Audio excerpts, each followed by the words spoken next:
এখন আমরা শতকরা অঙ্ক নিয়ে আলোচনা করব। তো শতকরা কি? শতকরা মানে কোনো সংখ্যাকে 100 দ্বারা ভাগ করা।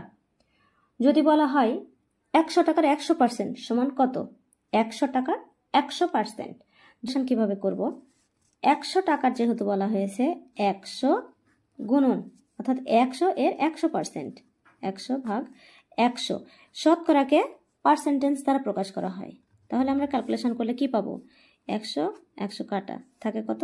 100, অর্থাৎ 100 টাকার 100% সমান 100 টাকা। একইভাবে আমরা যদি আরেকটি প্রশ্ন দেখি, এখন প্রশ্নে বলা হচ্ছে যে 125-এর 125% সমান কত? আমরা যেভাবে বের করলাম 100 টাকার 100%, সেভাবেই আমরা 125-এর 125% বের করব। অর্থাৎ ক্যালকুলেশন কি হবে? 125 গুণন 125।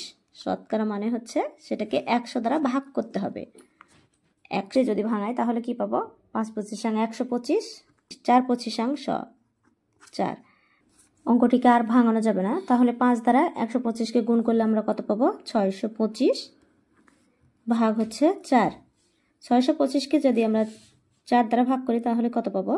4 1 4, তাকে 2, 4 5 20, 25, 4 6 24, তাকে 1, 4 2 8, 2 0, 4 5 20।